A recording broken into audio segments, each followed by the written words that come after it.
नमस्कार प्रेक्षकांनो, आजच्या एपिसोडमध्ये इथे मंदार काकांना सोडण्यासाठी त्यांच्या घरी आलेला असतो. तो त्यांना आता इम्प्रेस करण्याचं काम करत असतो. कावेरीला त्रास देण्यासाठी त्यांच्या घरामध्ये त्याचा घुसण्याचा हा सगळा प्रयत्न आणि प्लॅन दोन्हीही असतो. त्याचबरोबर इथे काका म्हणत असतात की यांनी माझी मदत केली. मी त्यांना सांगितलं की माझ्या सूनबाई बरोबर आहेत, तरीसुद्धा ते मला घरी सोडायला आले. तेव्हा मंदार म्हणत असतो, काका अहो एकमेकांची मदत करायला नको का? मी एवढं काही केलेलं नाही आहे. माझ्या जागी दुसरं कोणी असतं तर त्यांनी तुमची मदत केली असती. इथे आपण एकमेकांना माणुसकी दाखवत मदत करणं जास्त गरजेचं आहे नाही का? तेव्हा मी तुमची मदत केली, त्याच्यामध्ये मी एवढं मोठं काही केलेलं नाही आहे. तेव्हा सुलक्षणा म्हणत असते की तुमचे खूप खूप उपकार की तुम्ही त्यांना सुखरूपरित्या घरी घेऊन आलात. तेव्हा इथे मंदार म्हणतो, बरं ठीक आहे, चला आता मी निघतो. तेव्हा सुलक्षणा म्हणत असते, असं कसं? अहो आता तर तुम्ही इथे आलात ना, हे बघा तुम्ही चहा घेतल्याशिवाय कुठेही जायचं नाही आहे, थांबा ना. तेव्हा मंदार म्हणत असतो, नाही नको नको, खरंच चहा वगैरे काही नको, आता मला उशीर होतोय, मला निघायला हवं.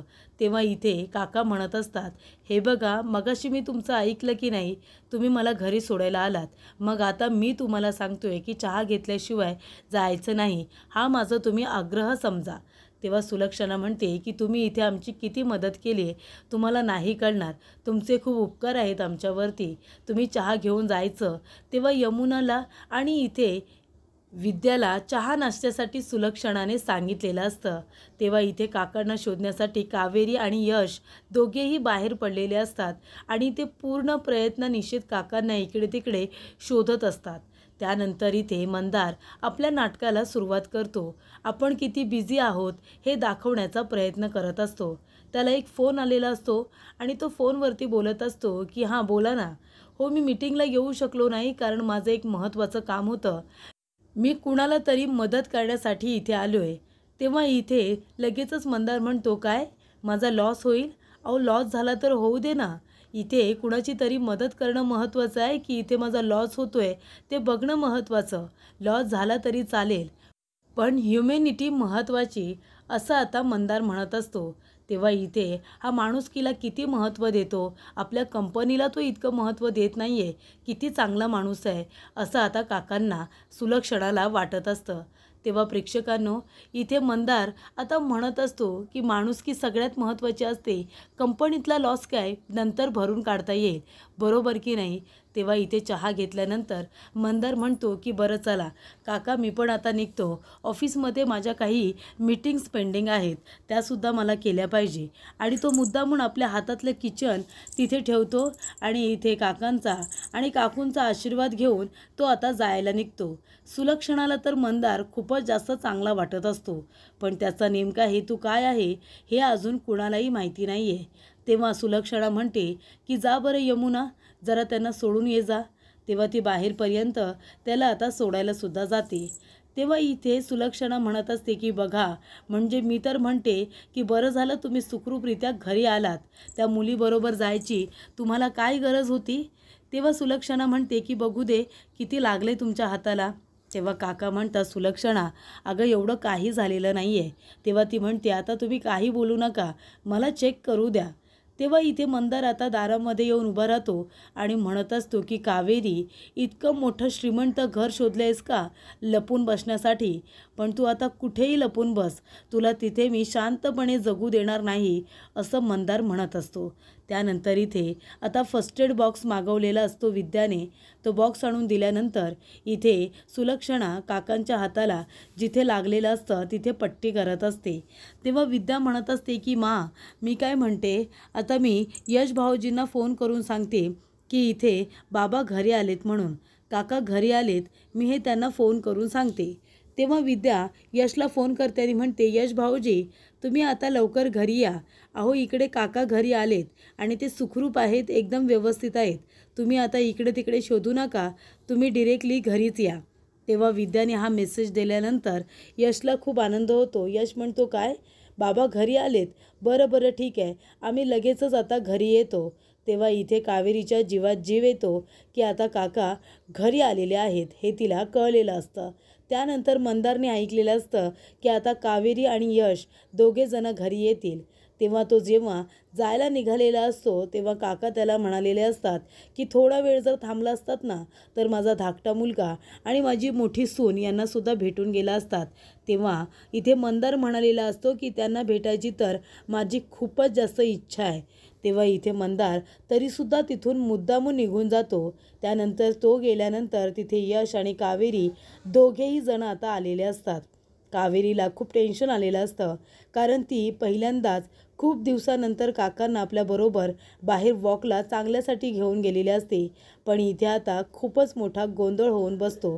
त्यानंतर इथे आता यश आणि कावेरी दोघेजणं धावत पळत आलेले असतात. तेव्हा इथे यश म्हणतो, बाबा कसे आहेत तुम्ही, ठीक आहात ना, तुम्हाला त्रास तर होत नाही आहे ना कसला आता. तेव्हा इथे काका म्हणत असतात, नाही रे, मला कसलाही आता त्रास होत नाही आहे, मला थोडीशी धाप लागली होती, बाकी काही नाही, मी एकदम व्यवस्थित आहे. तेव्हा इथे कावेरी म्हणते, बाबा कसे आहात तुम्ही, तुम्हाला आता त्रास तर होत नाही आहे ना. आणि हे काय बाबा, तुमच्या हाताला काय झालं, मी तुमच्यासाठी पाणी आणायला गेले होते आणि तेवढ्यातच तुम्ही तिथून निघून गेलात. तेव्हा इथे आता कावेरी खूप घाबरलेली असते.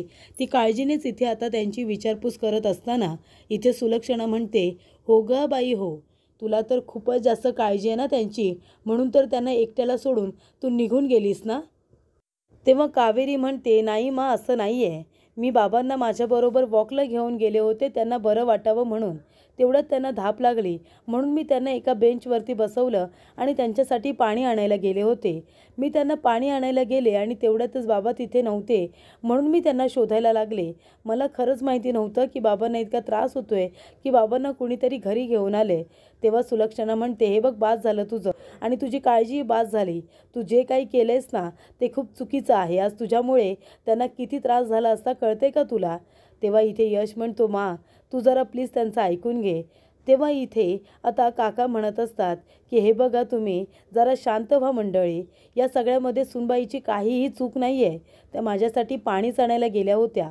तेव्हा सुलक्षणा म्हणत असते, अहो तुम्हाला ती कधीतरी चुकीची वाटते का, नेहमी तिच्या चुका तुम्ही पाठीशी घालत असता, नेहमी तर ती तुम्हाला बरोबरच वाटत असते. पण हे बघ, एक गोष्ट लक्षात ठेव, पुन्हा त्यांना न विचारता घरातून कुठेही बाहेर घेऊन जायचं नाही आणि कुणाच्याही बाबतीत तुला निर्णय घेण्याचा अधिकार नाही आहे. तुला कुणाच्याही बाबतीत जर निर्णय काही घ्यायचा असेल ना तर आधी माझी परवानगी घ्यायची, आधी मला विचारायचं, त्याच्यानंतरच तू निर्णय घ्यायचा, कळलं तुला. तू परस्पर कुठलेही निर्णय घ्यायचे नाही, असं सुलक्षणाने आता कावेरीला निष्कून सांगितलेलं असतं. त्यानंतर प्रेक्षकांनो इथे काका म्हणत असतात, मंडळी प्लीज तुम्ही सुनबाईला एवढं बोलू नका, मी सांगतोय ना या सगळ्यामध्ये त्यांची खरंच काही चूक नाही आहे. तेव्हा सुलक्षणा म्हणते, बास झालं, मला जे बोलायचं होतं ते बोलून झालं आहे, यापुढे तू या घरातून कुठलाही निर्णय घ्यायचा नाही, कळलं तुला. तेव्हा काका म्हणतात, बरं ठीक आहे, आता झालं तेवढं पुरे झालं, मी ठीक आहे ना आता, मी आता फ्रेश होऊन येतोय, तोपर्यंत तुम्ही प्लीज जरा नाश्त्याचं बघा, आम्हाला भूक लागली. तेव्हा इथे कावेरी खूपच जास्त रडायला लागते कारण सुलक्षणा तिला खूप बोललेली असते, अगदी तिच्या अंगावरती खेकसलेली असते, ओरडलेली असते. त्यानंतर इथे कावेरीचं बोलत असताना किचनकडे लक्ष जातं. काका तिला म्हणत असतात की सुनबाई, तुम्हाला आता जे काही सुलक्षणा बोलली, आमच्या काळजीपोटी बोलली, तुम्ही तिच्या बोलण्याचं मनाला वाईट वाटून घेऊ नका. तेव्हा कावेरी म्हणत असते की बाबा, हे किचन कुणाचं आहे. तेव्हा तिला आठवतं जेव्हा मंदारच्या हातामध्ये ते किचन असतं ते सेम टू सेम तसंच असतं, तो त्याच्या हातामध्ये घेऊन ते सातत्याने फिरवत असतो. तेव्हा ती विचारते, हे किचन कुणाचं आहे. तेव्हा इकडे काका म्हणत असतात की हे एका मुलाचा आहे, हा तोच मुलगा आहे जो मला घरी सोडायला आला होता, कदाचित तो विसरून गेला असेल. तेव्हा कावेरी म्हणत असते की मुलाचं कोण मुलगा होता तो, त्याचं नाव काय होतं. तेव्हा इथे काका म्हणतात की म वरून काहीतरी नाव होतं त्याचं. कावेरी घाबरते, म वरून म्हणजे तो मंदार तर नव्हता ना. तेव्हा ती विचारते, म वरून कोण होता. तेव्हा काका म्हणतात की मकरंद पाटील, असं त्याने काहीतरी नाव सांगितलं. हो, मकरंद पाटील. तेव्हा कावेरी म्हणते, बरं झालं, याचा अर्थ तो मंदार नव्हता. तेव्हा इथे आता कावेरी मनातल्या मनात खूपच जास्त घाबरलेली असते की कदाचित तो मंदार तर नसेल ना, मुद्दामून या घरामध्ये तो येण्याचा प्रयत्न तर करत नसेल ना. त्यानंतर मकरंद पाटील हे नाव कळल्यानंतर तिच्या जीवात जीव येतो. ती म्हणते, नाही, म्हणजे याचा अर्थ हा दुसराच कोणीतरी मुलगा आहे, मंदार नाही. तर इथे दिगंबर म्हणत असतो, अरे मंदार, हे काय चालवलेस तू, का तू इतका खर्च करतोय स्वतःसाठी? हे बघ, अरे बाबा, सगळा पैसा असा घालवू नकोस. आणि ती श्रीमंत माणसं, त्यांच्या नादाला लागू नकोस. ती खूप पोचलेली असतात. जेवढी श्रीमंत असतात त्यांच्या ओळखीसुद्धा तेवढ्याच असतात. तेव्हा इथे मंदार म्हणतो, बाबा तुम्ही नका काळजी करू. त्या घरामध्ये कावेरी राहते ना, तिचं जगणं मुश्किल करायचं आहे मला. बघा तिची कशी वाट लावतो ते.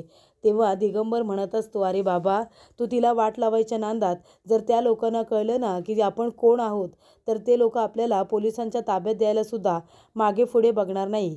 त्यापेक्षा तू एक काम कर, त्या कावेरीला या गावात कसं आणता येईल ना, याचा प्रयत्न कर, याचा बंदोबस्त कर. तेव्हा मंदार म्हणत असतो की बाबा, ती ह्या गावात तर येणारच, पण त्याने आता एवढी मज्जा येणार नाही आहे. ती जिथे राहते ना आणि खोटं बोलून राहते. आपल्यापासून तिने लपण्यासाठी ती जागा निवडलेली आहे ना. आता बघा, आता तर मी त्या घरामध्ये नुसता घुसलो आहे, पण हळूहळू आता त्या घरामध्ये मी माझं येणं जाणं ठेवणार आहे. आणि तेव्हा तिथे कावेरी राहते ना, त्या कावेरीला मी माझ्या तालावरती कसं नाचवतो ना, ते बघाच तुम्ही, असं सुद्धा मंदार म्हणत असतो. त्या कावेरीची पूर्णपणे वाट लावून टाकायची आहे मला. हळूहळू तिच्याकडून सगळं काही खेचून घेण्यातच जास्त मजा आहे, असं तो म्हणत असतो. तेव्हा इथे यशला वाईट वाटलेलं असतं. यश म्हणत असतो की मा, हे बघ, मी तुला एकच गोष्ट सांगेन. मगाशी तू त्यांना जे काही बोललीस ना, ते खरंच म्हणजे त्यांना बोलायची गरज नव्हती. त्यांची खरंच काही चुकी नव्हती. आपल्या बाबांना बरं वाटावं, त्यांना फ्रेश वाटावं म्हणून त्या वॉकला घेऊन गेल्या होत्या.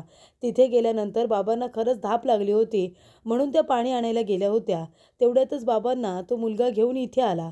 त्याच्यामध्ये खरंच त्यांची काही चूक नव्हती. बाबांसाठीच त्यांनी हे सगळं केलं ना. तेव्हा सुलक्षणा म्हणते, अच्छा, म्हणजे आता ती कशी बरोबर आहे, मी कशी चुकीची, हे सांगण्याचा तुझा अट्टहास चालू आहे का? तेव्हा इथे यश म्हणतो, नाही मा, असं अजिबात नाही आहे. तेव्हा इथे यमुना म्हणत असते, आणि जरी मा तिला बोलली, तिच्यावरती रागवली, तिला जर ओरडली, तर त्याच्यामध्ये काय झालं? काय झालं? म्हणजे तुला का रे एवढा तिचा पुळका येतोय? मला खरंच काही कळत नाही आहे. तेव्हा यश म्हणतो, असं काही नाही आहे मा, फक्त मला तुला एवढंच सांगायचं आहे की त्यांची या सगळ्यात काही चुकी नव्हती. त्यांनी मुद्दामून काहीही केलेलं नाही आहे. तेव्हा इथे आता यमुना म्हणत असते, तुला बरं माहिती आहे रे सगळं. म्हणजे या घरामध्ये सतत तूच तिची बाजू घेत असतोस. म्हणजे तूच तिला बरोबर ओळखलेस, आम्ही कुणीही तिला ओळखलेलं नाही आहे, असंच तू दाखवून देण्याचा प्रयत्न करत असतोस ना. त्यानंतर प्रेक्षकांनो, इथे आता काका बसलेले असतात. तेव्हा कावेरी तिथे येत त्याने म्हणत असते की बाबा, खरंच सॉरी, खरंच मला माफ करा. माझ्यामुळे तुम्हाला खूप त्रास झाला ना. तेव्हा इथे काका म्हणतात, हे काय बोलतेस तू सूनबाई? असं काहीही झालेलं नाही आहे. तुझ्यामुळे का काही होईल? अगं, तू तर मला फ्रेश वाटावं, मला बरं वाटावं म्हणून तू मला थोडं वॉकला घेऊन गेली होतीस ना. ते सुद्धा एवढ्या दिवसानंतर तू मला घेऊन गेलीस. मला धाप लागली म्हणून माझ्यासाठी पाणी आणायला गेलीस. तेवढ्यातच तो मुलगा आला आणि म्हणाला की मी तुम्हाला घरी सोडतो म्हणून. तरीसुद्धा मी त्याला सांगितलं की माझी मोठी सून माझ्याबरोबर आहे, पण त्याने माझं काही ऐकलंच नाही. तो सरळ मला घरी घेऊन आला. आता सांग बरं, मी तरी काय करणार होतो? तेव्हा इथे काका म्हणत असतात, तू सॉरी उलट म्हणू नकोस. वाईट तर मला या गोष्टीचं वाटतंय की तुझी काहीही चूक नसताना मंडळी तुला इतकं बोलल्या. काय चूक होती तुझी, सांग बरं. तेव्हा इथे कावेरी म्हणत असते, नाही बाबा, तुम्ही कितीही काही म्हणालात ना, तरी चूक ही माझीच होती. तेव्हा यमुना म्हणत असते, यश, हल्ली तुला त्या मुलीचा खूपच जास्त पुळका यायला लागला. मला तर तसंच वाटतंय, तिची खूप बाजू घ्यायला लागलायस तू. तेव्हा इथे सुलक्षणा म्हणत असते, यश, तू या सगळ्यामध्ये आहे ना पडू नकोस. या सगळ्यामध्ये पडण्यापेक्षा आहे ना, तू आपल्या जरा व्यवसायाकडे लक्ष दे, त्याच्यामध्ये लक्ष घाल. तू तिची बाजू घेऊन माझ्याबरोबर बोलायची अजिबात गरज नाही आहे. तेव्हा यश सरळ तिथून उठून निघून जातो. तेव्हा इथे यमुनाला फार आनंद होतो. तेव्हा सुलक्षणा लगेचच तिच्याकडे रागाने बघते आणि तिला गप्प राहायला सांगते. तेव्हा इथे कावेरी म्हणत असते की बाबा, मी तुम्हाला घेऊन गेले होते चांगल्यासाठी, पण शेवटीला तुम्हाला याने त्रासच झाला ना. तेव्हा प्रेक्षकांनो, काका म्हणत असतात, सुनबाई, अगं पण तुझा हेतू तर चांगला होता ना. हे बघ, जर तुझे बाबा असते तर तू तुझ्या बाबांसाठी हेच केलं असतंच ना, त्यांना बरं वाटावं म्हणून. तेच तू माझ्यासाठी केलंस. हे बघ बाळा, तुला वाईट वाटायची खरंच काही गरज नाही आहे. उलट मला वाईट ह्या गोष्टीचं वाटतंय की मंडळी तुला खूप बोलल्या. तेव्हा कावेरी म्हणते, नाही बाबा, तुम्ही नका वाईट वाटून घेऊ. मा, तुमच्या काळजीपोटीच मला बोलल्या ना. मी तुम्हाला घेऊन गेले होते आणि तेव्हा मी तिथे तुमच्याबरोबर असायला हवं होतं. मी पाणी आणायला गेले आणि तुम्हाला एकटं सोडलं म्हणून त्या काळजीपोटीच मला बोलल्यात. तुम्ही नका वाईट वाटून घेऊ. तेव्हा इथे यश आता खूपच जास्त इथे टेन्शनमध्ये असतो की इथे कावेरीची काही चुकी नसताना मा तिला खूपच जास्त बोलल्या. हेतू चांगला होता, पण तरीसुद्धा सगळं काही ऐकून घ्यावं लागलं असं त्याला वाटत असतं. त्यानंतर प्रेक्षकांनो, यश इथे आपलं काम करत बसलेला असतो. 2 दिवसानंतर त्याचं प्रेझेंटेशन असतं आणि प्रेझेंटेशन खूपच जास्त महत्त्वाचं असतं. तेव्हा इथे आता यश त्याची तयारी पूर्णपणे करत असतो. त्यालासुद्धा एक टॅगलाईन हवी असते, पण ती त्याला काही सुचत नसते. 2-3 लाईन त्याने बनवलेल्या असतात, पण त्याला त्या चांगल्या वाटत नसतात. तो स्वतःच इथे आता म्हणजे समाधानी नसतो. त्याला काहीतरी वेगळं हवं असतं. तेव्हा इथे कावेरी जात असताना तिचं लक्ष आरशामध्ये जातं. तेव्हा आरशामध्ये यश डोक्याला हात लावून बसलाय हे तिला दिसतं. तेव्हा ती म्हणत असते की हे काय एवढे टेन्शनमध्ये आहेत. तेव्हा ती दरवाजा नॉक करते. तेव्हा यशचं लक्ष जातं. यश म्हणतो, तुम्ही इथे या ना प्लीज, या आतमध्ये या. तेव्हा इथे कावेरी येते आणि म्हणत असते का काय झालं, तुम्ही का डोक्याला हात लावून बसलाय, तुम्हाला कसलं टेन्शन आहे का? तेव्हा इथे यश म्हणत असतो की माझं प्रेझेंटेशन आहे आणि त्याच्यामध्ये काही टॅगलाईनसुद्धा हव्यात ना, त्या मला सुचत नाही आहेत. म्हणजे मला ज्या सुचल्यात ना त्यांनी मी स्वतःच समाधानी नाही आहेत, तर आपले क्लायंट काय त्याने खुश होणार आहेत. असं काहीतरी वेगळेपण हवं आहे ना आपल्या प्रेझेंटेशनमध्ये, जे दुसऱ्याला आवडेल. तेव्हा कावेरी म्हणत असते, हो नक्कीच, मी तुमची काही मदत करू शकते का? तुम्ही प्लीज मला सांगा, मी तुमची मदत करेन. तेव्हा इथे यश म्हणत असतो, नाही नको, तुम्ही माझी मदत केलीत आणि जर उगाच मला कळलं ना तर मा तुमच्यावरती रागवतील.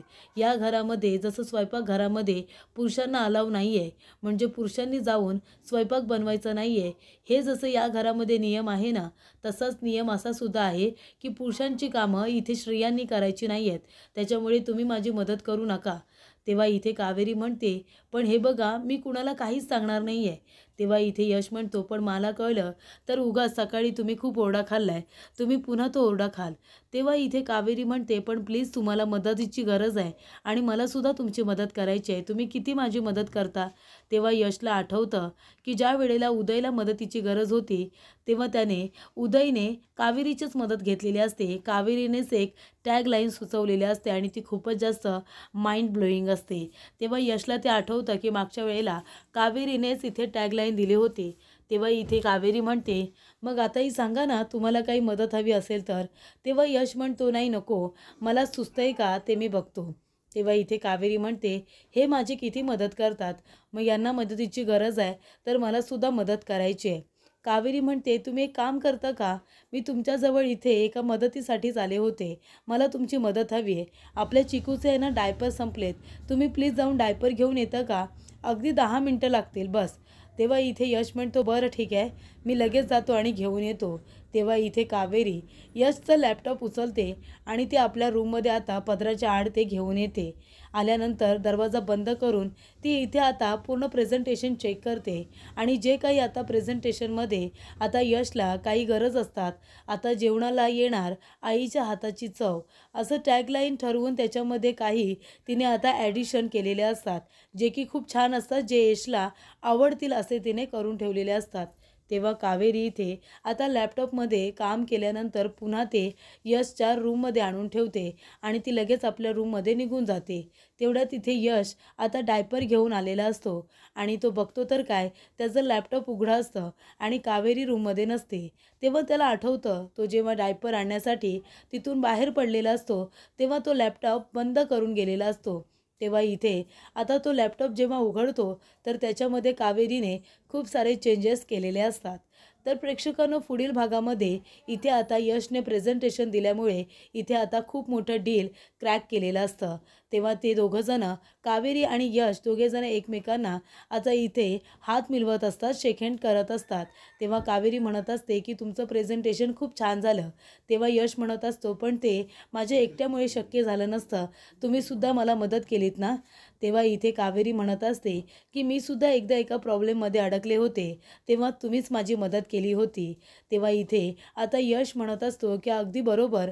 तेव्हा कावेरी म्हणते की कधी कधी आपल्यामध्ये किंवा अशी काही अनोळखी माणसं असतात ज्याच्यामध्ये कुठलंही नातं नसतं, पण तरीसुद्धा मनाने ते लोक अगदी जवळ आलेले असतात.